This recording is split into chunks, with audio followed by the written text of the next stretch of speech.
ನಮಸ್ಕಾರ ವೀಕ್ಷಕರೇ, ಶ್ರೀಗರಿ ವಾರ್ತೆಗರಿಗೆ ಸ್ವಾಗತ. ದಿನಾಂಕ ಆಗಸ್ಟ್ 24, 2026ರಂದು ಮೈಸೂರಿನ ಸಿದ್ಧಾರ್ಥನಗರದಲ್ಲಿರುವ ಜಿಲ್ಲಾಧಿಕಾರಿ ಕಚೇರಿ ಆವರಣದಲ್ಲಿ ಪ್ರತಿಭಟನೆಯನ್ನು ನಡೆಸಲಾಯಿತು. ಕಾಂಗ್ರೆಸ್ ಅಧ್ಯಕ್ಷ ಮಲ್ಲಿಕಾರ್ಜುನ ಖರ್ಗೆ ಅವರಿಗೆ ಅಗೌರವ ತೋರಿರುವ ಘಟನೆಯನ್ನು ಖಂಡಿಸಿ ಆದಿ ಕರ್ನಾಟಕ ಮಹಾಸಂಸ್ಥೆಯಿಂದ ಪ್ರತಿಭಟನೆ ನಡೆಸಲಾಯಿತು. ಮಾಜಿ ಮೇಯರ್ ಪುರುಷೋತ್ತಮ್, ನಾಗರಾಜು, ಮಹದೇವ್ ಹಾಗೂ ಮತ್ತಿತರರು ಉಪಸ್ಥಿತರಿದ್ದರು. 40 ವರ್ಷಗಳ ಕಾಲ ನಮಗಾಗಿ ತ್ಯಾಗ ಮಾಡಿದ್ರು. ಅವ್ರ ಬದುಕನ್ನು ನಮಗೆ ತ್ಯಾಗ ಮಾಡಿದ್ರು. ಅವರ ಶಿಕ್ಷಣವನ್ನು ನಮಗೆ ತ್ಯಾಗ ಮಾಡಿದ್ರು. ಅವ್ರ ಹೋರಾಟದ ಫಲವೇ ಇಲ್ವೇನ್ರಿ? ಇವತ್ತು ನಮ್ಗೆ ಅವ್ರ ಹೋರಾಟದ ಫಲ ಇಲ್ಲ ಅಂತ ಹೇಳಿದ್ರೆ ನಮ್ಮನ್ನ ಈ ಚಳವಳಿ ಮಾಡಕ್ ಬಿಡ್ತಿದ್ರೇನ್ರಿ? ಸುಟ್ಟು ಬಿಡೋಬೇಕಂದ್ರೆ ನಮ್ಮನ್ನ ಹಂಗೇನೆ.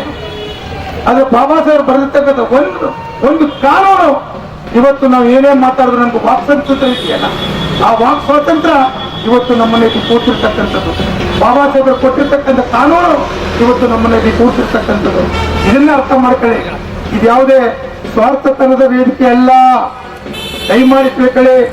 ಏಕ ವ್ಯಕ್ತಿಯ ವೇದಿಕೆ ಅಲ್ಲ, ಏಕ ವ್ಯಕ್ತಿಯ ಧ್ವನಿಯಲ್ಲ. ಇವತ್ತು ಪ್ರತಿಯೊಬ್ಬರು ಕೂಡ ಯಾಕೆ ನಮ್ಮ ಮೈಕನ್ನು ಕೊಟ್ಟು ಮಾತನಾಡುತ್ತೆ? ಪ್ರತಿಯೊಬ್ಬರು ಕೂಡ ಅವರಲ್ಲಿ ಇರ್ತಕ್ಕಂಥ ಜ್ಞಾನ ಹೊರಬರಲಿ ಅಂತಕ್ಕಂಥದ್ದು. ಈ ದೇಶದಲ್ಲಿ ನಾವು ಕೂಡ ಶಕ್ತಿಯುತವಾಗಿದ್ದೀವಿ ಅಂತಕ್ಕಂಥದ್ದು. ಅದಕ್ಕೆ ನಮಗೆ ಎಷ್ಟು ಜನ ಇರ್ತಾರೆ ಬಿಡ್ತಿರ್ತಕ್ಕಂಥದ್ದು ಮುಖ್ಯವಲ್ಲ, ನಮಗೆ ಈ ಹೋರಾಟದ ಮುಖ್ಯ. ನಮ್ಮ ಮಾತುಗಳು ಇವತ್ತು ಈ ಭಾರತ ದೇಶವನ್ನು ಆಳ್ತಕ್ಕಂಥ ಕೇಂದ್ರ ಸರ್ಕಾರಕ್ಕೆ ಮುಟ್ಟಬೇಕು, ಕೇಂದ್ರ ಸರ್ಕಾರಕ್ಕೆ ಮುಟ್ಟಬೇಕು.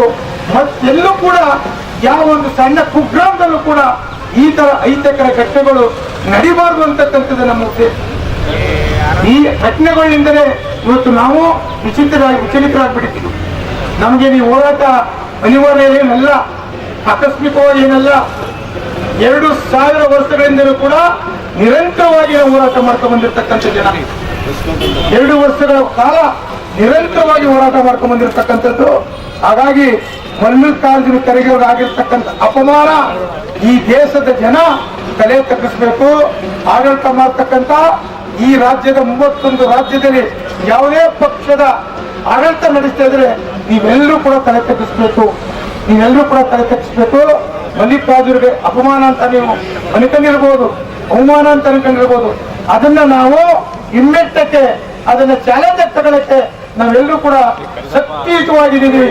ಶಕ್ತಿಯುತವಾಗಿದ್ದೀವಿ ಅಂತಕ್ಕಂಥ ಸಂದೇಶವನ್ನು ಕೊಡೋದ್ರ ಮೂಲಕ ಇವತ್ತು ನಾವು ಸಾಂಕೇತಿಕವಾಗಿ ಮಾಡಿರ್ತಕ್ಕಂಥ ಧರಣಿಯನ್ನ ಎಲ್ಲರೂ ಕೂಡ ಗೌರವಯುತವಾಗಿ ಸ್ವೀಕಾರ ಮಾಡಿ ನಮ್ಮ ಮನವಿಯನ್ನು ಕೊಡುವ ಕ್ಷಣ ಇದೆ. ನಾವು ಯಾವ ರೀತಿ ನಾವು ವೆಹಿಕಲ್ ಅಲ್ಲಿ ಬಂದೀವಿ ಅದೇ ರೀತಿ ಶಾಂತಚಿತ್ತವಾಗಿ, ಯಾವುದೇ ಸ್ಲೋಗನ್ ಬೇಡ, ನಿಧಾನಕವಾಗಿ ನಮ್ಗೆ ಮಾರ್ಗ ಏನು ಸೂಚನೆ ಕೊಟ್ಟಿದೆ ಪೊಲೀಸ್ ಇಲಾಖೆ, ಆ ಮಾರ್ಗದಲ್ಲಿ ನಾವೆಲ್ಲರೂ ಕೂಡ ಸಾಗಬೇಕು ಅಂತಕ್ಕಂಥದ್ದು ಎಲ್ಲ ಹೋರಾಟಗಾರರು ಕೂಡ ಬಂದಿದೆ. ಈ ಹೋರಾಟಗಾರರು ಬಹಳಷ್ಟು ಜನ ಯುವಕರು ಕೂಡ ಬಂದಿದ್ದಾರೆ, ಮತ್ತೊಂದಷ್ಟು ವಿದ್ಯಾವಂತರು ಕೂಡ ಬಂದಿದ್ದಾರೆ. ಇವತ್ತು ವಿದ್ಯಾವಂತರಲ್ಲಿ ಜಾಗೃತಿ ಕಡಿಮೆ ಆಗಿದೆ, ಹೋರಾಟದ ಕಿಚ್ಚು ಕಡಿಮೆ ಆಗಿದೆ. ಕಾರಣವಾದಷ್ಟೇ ಈ ದೇಶದಲ್ಲಿ ಉದ್ಯೋಗ ಅಂತಕ್ಕಂಥದ್ದು ಬಹಳ ಬಹುಮುಖ್ಯವಾಗಿರೋದ್ರಿಂದ ಬಟ್ಟೆನೂ ಕೂಡ ಇವತ್ತು ಬಹಳಷ್ಟು ಮುಖ್ಯವಾಗಿರೋದ್ರಿಂದ ಕೆಲವರು ಉದ್ಯೋಗಕ್ಕೆ ನಿರತರಾಗಿದ್ದಾರೆ. ಆದರೆ ನಿಮ್ಮೆಲ್ಲರ ಬೆಂಬಲ ಈ ಹೋರಾಟಕ್ಕಿದೆ ಅಂತ ನಾನು ಕೂಡ ಭಾವಿಸ್ಕೊಂಡಿದ್ದೀನಿ.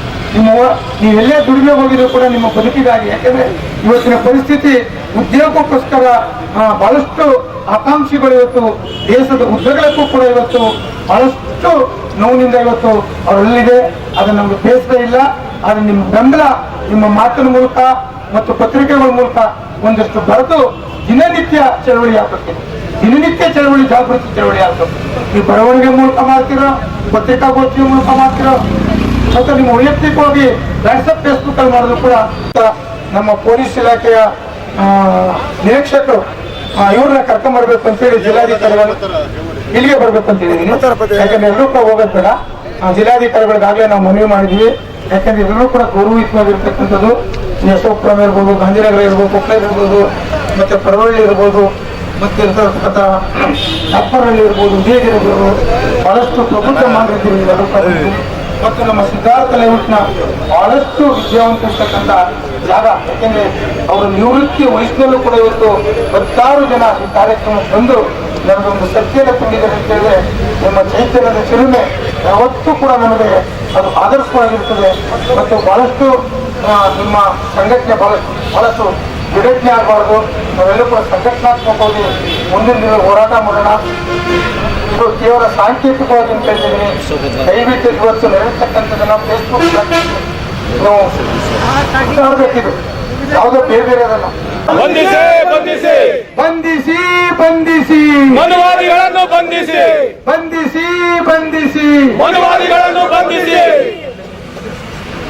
ನಿಲ್ಲಲಿ ನಿಲ್ಲಲಿ ಅಸ್ಪೃಶ್ಯತೆ ನಿಲ್ಲಲಿ ನಿಲ್ಲಲಿ ನಿಲ್ಲಲಿ ಅಸ್ಪೃಶ್ಯತೆ ನಿಲ್ಲಲಿ ನಿಲ್ಲಲಿ ನಿಲ್ಲಲಿ ಅಸ್ಪೃಶ್ಯತೆ ನಿಲ್ಲಲಿ ನಿಲ್ಲಲಿ ನಿಲ್ಲಲಿ ಅಸ್ಪೃಶ್ಯತೆ ನಿಲ್ಲಲಿ ಬೇಕೇ ಬೇಕು ನ್ಯಾಯ ಬೇಕು ಬೇಕೇ ಬೇಕು ನ್ಯಾಯ ಬೇಕು ಬೇಕೇ ಬೇಕು ನ್ಯಾಯ ಬೇಕು ಯಾತಕ್ಕಾಗಿ ಹೋರಾಟ ನ್ಯಾಯಕ್ಕಾಗಿ ಹೋರಾಟ ಯಾತಕ್ಕಾಗಿ ಹೋರಾಟ ನ್ಯಾಯಕ್ಕಾಗಿ ಹೋರಾಟ ಯಾತಕ್ಕಾಗಿ ಹೋರಾಟ ನ್ಯಾಯಕ್ಕಾಗಿ ಹೋರಾಟ ಬಂಧಿಸಿ ಬಂಧಿಸಿ ಮನುವಾದಿಗಳನ್ನು ಬಂಧಿಸಿ ಬಂಧಿಸಿ ಬಂಧಿಸಿ ಮನುವಾದಿಗಳನ್ನು ಬಂಧಿಸಿ ಬಂಧಿಸಿ ಬಂಧಿಸಿ ಮನುವಾದಿಗಳನ್ನು ಬಂಧಿಸಿ ನಿಲ್ಲಲಿ ನಿಲ್ಲಲಿ ಅಸ್ಪೃಶ್ಯತೆ ನಿಲ್ಲಲಿ ನಿಲ್ಲಲಿ ನಿಲ್ಲಲಿ ಅಸ್ಪೃಶ್ಯತೆ ನಿಲ್ಲಲಿ ನಿಲ್ಲಲಿ ನಿಲ್ಲಲಿ ಅಸ್ಪೃಶ್ಯತೆ ನಿಲ್ಲಲಿ ಬೇಕೇ ಬೇಕು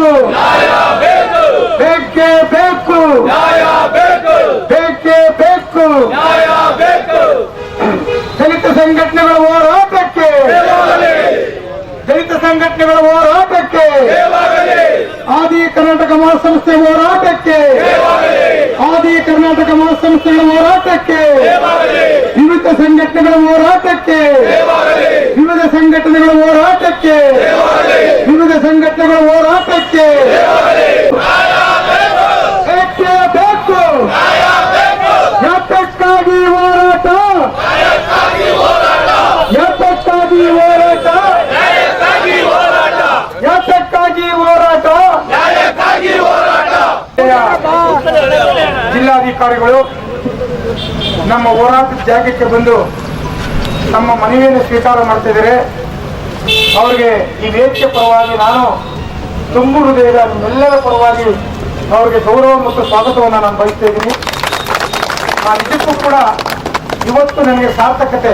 ನಮ್ಮ ಜಿಲ್ಲಾಧಿಕಾರಿಗಳು ನಮ್ಮ ಸ್ಥಳಕ್ಕೆ ಬಂದು ಸ್ವೀಕಾರ ಮಾಡ್ತಿರ್ತಕ್ಕಂಥ, ಯಾಕೆಂದ್ರೆ ನಾವಿಲ್ಲಿ ಬಂದಿರತಕ್ಕಂಥವ್ರು ಬಹಳಷ್ಟು ವಿದ್ಯಾವಂತರು, ಪ್ರಜ್ಞಾವಂತರು, ಸಾಹಿತಿಗಳು, ಚಿಂತಕರು, ಹೋರಾಟಗಳು ನಿರಂತರವಾಗಿ 50 ವರ್ಷಗಳ ಕಾಲದಿಂದಲೂ ಕೂಡ ಈ ಹೋರಾಟದ ಚಿರಿಮೇಲೆಯಿಂದ ಬಂದಿರತಕ್ಕಂಥವ್ರು. ಹಾಗಾಗಿ ನಮ್ಮ ಮನವಿಯನ್ನ ನಮ್ಮ ಮನವಿ ಆದಿ ಕರ್ನಾಟಕ ಮಹಾಸಂಸ್ಥೆ, ಅಶೋಕಪುರಂ ಮೈಸೂರು, ವಿವಿಧ ಸಂಘಟನೆಗಳ ವತಿಯಿಂದ ಮಾನ್ಯ ಜಿಲ್ಲಾಧಿಕಾರಿಗಳಿಗೆ ಮನವಿಯನ್ನು ಕೊಡ್ತಿದ್ದೀವಿ. ಮಾನ್ಯರೇ, ವಿಷಯ ಕಾಂಗ್ರೆಸ್ ಪಕ್ಷದ ರಾಷ್ಟ್ರೀಯ ಅಧ್ಯಕ್ಷರಾದ ಶ್ರೀ ಮಲ್ಲಿಕಾರ್ಜುನ ಖರ್ಗೆ ಅವರ ದಿನಾಂಕ ಆಗಸ್ಟ್ 8, 2026ರಂದು ಭಾಷಣ ಮಾಡಿದ ಉತ್ತರಾಖಂಡದ ಹಲ್ದ್ವಾನಿಯಲ್ಲಿರುವ ರಾಮಲೀಲಾ ಮೈದಾನದ ವೇದಿಕೆ ಜಾಗವನ್ನು ಶುಚಿಗೊಳಿಸಿ ಬಹಿರಂಗವಾಗಿ ಅಸ್ಪೃಶ್ಯತೆಯನ್ನು ಆಚರಣೆ ಮಾಡಿರುವವರನ್ನು ಬಂಧಿಸುವಂತೆ ಕೋರಿ ಮೇಲ್ಕಂಡ ವಿಷಯಕ್ಕೆ ಸಂಬಂಧಿಸಿದಂತೆ ಕಾಂಗ್ರೆಸ್ ಪಕ್ಷದ ರಾಷ್ಟ್ರೀಯ ಅಧ್ಯಕ್ಷರಾದಂಥ ಮಲ್ಲಿಕಾರ್ಜುನ ಖರ್ಗೆ ಅವರು ರಾಮಲೀಲಾ ಮೈದಾನದಲ್ಲಿ ಭಾಷಣ ಮಾಡಿದ ಜಾಗವನ್ನು ಸಗಣಿ ಮತ್ತು ಗೋಮೂತ್ರ ಬಳಸಿ ಶುಚಿಗೊಳಿಸಿ ಹೋಮ ಹವನವನ್ನು ಮಾಡಿ ಸಾಮಾಜಿಕ ಜಾಲತಾಣದಲ್ಲಿ ಹರಿಬಿಡುವುದರ ಮುಖಾಂತರ ಬಹಿರಂಗವಾಗಿ ಅಸ್ಪೃಶ್ಯತೆಯನ್ನು ಆಚರಿಸಿರುವುದು ಸಂವಿಧಾನದ 15ನೇ ವಿಧಿ ಉಲ್ಲಂಘನೆಯಾಗಿದೆ. ಜಾತಿ ವ್ಯವಸ್ಥೆಯನ್ನು ಪ್ರತ್ಯಕ್ಷವಾಗಿಯೇ ಆಚರಿಸುತ್ತಾ ಹಿಂದುಳಿದ ಮತ್ತು ಅಸ್ಪೃಶ್ಯ ಸಮುದಾಯಗಳನ್ನು ಮಾನಸಿಕವಾಗಿ ಕುಗ್ಗಿಸಿ ದೌರ್ಜನ್ಯವೆಸಗಲಾಗಿದೆ. ಇದು ಶೋಷಿತ ಸಮುದಾಯಗಳನ್ನು ದೈಹಿಕವಾಗಿ ಅಲ್ಲದೆ ಮಾನಸಿಕವಾಗಿ ಬಲಹೀನಗೊಳಿಸುವುದರ ಜಾತಿ ಪಿಡುಗಿನ ರೂಪವಾಗಿದೆ. ಶತಮಾನಗಳಿಂದ ಆಚರಿಸಿಕೊಂಡು ಬಂದಂತ ಜಾತಿ, ವರ್ಣ, ಲಿಂಗ ಹಾಗೂ ಕುಲಗಳ ಆಧಾರದ ಮೇಲೆ ಮನುಷ್ಯನನ್ನು ಕೀಳಾಗಿ ಕಾಣುವಂತ ಅತ್ಯಂತ ಮಾನಸಿಕ ವಿಕೃತಿಯನ್ನು ಮುಂದುವರಿಸುವ ಪ್ರಯತ್ನ ಇದಾಗಿದೆ. ಅಸ್ಪೃಶ್ಯತೆಯನ್ನು ಬಹಿರಂಗವಾಗಿ ಸಾರ್ವಜನಿಕ ಸ್ಥಳದಲ್ಲಿ ಆಚರಿಸುವುದರ ಮುಖಾಂತರ ಜನರನ್ನು ಮಾನಸಿಕ ಗುಲಾಮಗಿರಿಯ ತಳ್ಳುವ ಸಮಾಜದ ಒಳಗೆ ಕೋಮುಗಲಭೆ, ಅಸಹಿಷ್ಣುತೆ, ಮತ್ತು ಅಪರಾಧೀಕರಣವನ್ನು ಬಲಗೊಳಿಸಿ ಸಾಮರಸ್ಯವನ್ನು ಕದಡುವ ಇಂಥ ಹೀನ ಅಪರಾಧಿಗಳ ಸಮಾಜಕ್ಕೆ ಮಾರಕವಾಗಿದೆ. ಇಂಥ ಸಂವಿಧಾನಿಕ ಕಾನೂನುಗಳನ್ನು ಉಲ್ಲೇಖಿಸಿರುವುದು ವಿರುದ್ಧ ಸೂಕ್ತ ಕ್ರಮವನ್ನು ಜರುಗಿಸಬೇಕು. ಆಗ ರಾಷ್ಟ್ರವ್ಯಾಪ್ತಿ ಇಂಥ ಅಮಾನೀಯ ಕೃತ್ಯಗಳನ್ನು ಖಂಡಿಸಿ ಇರುವಂತ ಹೋರಾಟ ಮತ್ತು ಚಳವಳಿಗೆ ಬೆಂಬಲ ನೀಡಬೇಕು. ಮನುಷ್ಯರನ್ನು ಗೌರವಿಸುತ್ತಾ ಸಮಾಜವನ್ನು ನಿರ್ಮಿಸಬೇಕು ಎಂಬ ಮಾನವೀಯ ಚಿಂತನೆಗಳಿಗೆ ಇಂಥ ಕೃತ್ಯಗಳು ವಿರುದ್ಧವಾಗಿವೆ. ಇವುಗಳನ್ನು ಸಮರಗೊಳಿಸಬೇಕು. ಸಮಾಜದಲ್ಲಿ ಮನುಷ್ಯರೆಲ್ಲರೂ ಕೂಡ ಸಮಾನರು ಎಂಬ ಸಾಂವಿಧಾನಿಕ ಕಾನೂನುಗಳನ್ನು ಪಾಲಿಸದೇ ಇರುವ ಇಂಥ ಮಾನಸಿಕ ಕ್ರೂರಿಗಳನ್ನು ಬಂಧಿಸಬೇಕು ಎಂದು ಆದಿ ಕರ್ನಾಟಕ ಮಹಾಸಂಸ್ಥೆ, ಅಶೋಕಪುರ ಮೈಸೂರು ಹಾಗೂ ವಿವಿಧ ಸಂಘಟನೆಗಳ ಒಕ್ಕೂಟ ಮೈಸೂರು ಹಾಗೂ ವಿಶ್ವ ಮೈತ್ರಿ ಬುದ್ಧವಿಹಾರ ಮೈಸೂರು ಅವರ ಪರವಾಗಿ ಕೋರಲಾಗಿದೆ. ಒಂದು ವೇಳೆ ತಪ್ಪಿತಸ್ಥರ ವಿರುದ್ಧ ಶೀಘ್ರಗತಿಯಲ್ಲಿ ಕ್ರಮವಹಿಸಿ ಬಂಧಿಸದಿದ್ದರೆ ರಾಷ್ಟ್ರವ್ಯಾಪ್ತಿ ಪ್ರತಿಭಟನೆಯನ್ನು ಹಮ್ಮಿಕೊಳ್ಳಲಾಗುವುದು ಎಂದು ತಮ್ಮ ಗಮನಕ್ಕೆ ತರಲಾಗಿದೆ. ದಿನಾಂಕ 24/8/2020 ಜಿಲ್ಲಾಧಿಕಾರಿ ಕಚೇರಿ ಮುಂದೆ ಪ್ರತಿಭಟನೆಯಲ್ಲಿ ನಿರತರಾದ ಮುಖಂಡರು, ಚಳುವಳಿಗಾರರು ಹಾಗೂ ಹೋರಾಟಗಾರರ ಪರವಾಗಿ ಜಿಲ್ಲಾಧಿಕಾರಿಗಳಿಗೆ ಮನವಿಯನ್ನ ಸಲ್ಲಿಸ್ತಾ ಇದ್ದೀವಿ. ಮನವಿಯನ್ನು ಕೊಡಬೇಕು. ನಮ್ಮ ಮನವಿಯನ್ನ ಜಿಲ್ಲಾಧಿಕಾರಿ ನೋಡಿದ್ರೆ ತಮ್ಮ ಮನಸ್ಸಿನ ಹಂಚಿಕೆ ಬೇಕಾಗಿದೆ. ಈ ಮನವಿ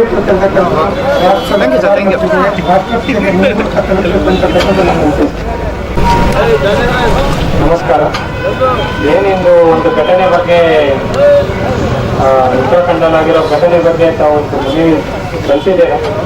ಅದು ಖಂಡಿತವಾಗಿಯೂ ಖಂಡನೀಯ ಘಟನೆ. ಯಾವುದೇ ಒಂದು ಸಿವಿಲೈಸ್ ಸೊಸೈಟಿಯಲ್ಲಿ ಈಗಿನ ಟೈಮಲ್ಲಿ ಯಾವ ಕಾರಣಕ್ಕೂ ಯಾರಿಗೂ ಸಹ ಆಗಲಾರಂಥ ಘಟನೆ ಅದು ನಡೆದಿದೆ ಅಂತ ತಾವು ಇವತ್ತು ಒಂದು ಕಟ್ಟಿದ್ದೀರ. ಅದಕ್ಕೆ ಯಾವುದೂ ಸಹ ಸಮರ್ಥನೆ ಇರಕೂಡದು. ತಾವೇನು ಮನವಿ ಕೊಟ್ಟಿದ್ದೀರ ಯಾರಿಗೆ ಕಲಿಸ್ಬೇಕಂತ ಖಂಡಿತವಾಗಿಯೂ ನಮ್ಮ ಒಂದು ಪತ್ರ ಹಾಕಿ ಅವ್ರಿಗೆ ಕಲಿಸುವಂಥ ಕೆಲಸ, ಯಾರು ಅಪರಾಧಿ ಅಥವಾ ಇದ್ದಾರೆ ಅವರಿಗೆ ಕಾನೂನು ಅಡಿಯಲ್ಲಿ ಏನು ಕ್ರಮ ಆಗಬೇಕು ಅದು ತಗೊಳ್ಬೇಕಂತ ತಮ್ಮ ಸಂಘ ಆಟೋಟ ಮಾಡಿದೆ ಅಂತ. ಮತ್ತೆ ಮುಂದಿನ ವಾರ್ತೆಗರಿಯಲ್ಲಿ ಭೇಟಿಯಾಗೋಣ. ಶ್ರೀಗರಿ, ನಿಮ್ಮ ಮನದಾಳದ ಗರಿ.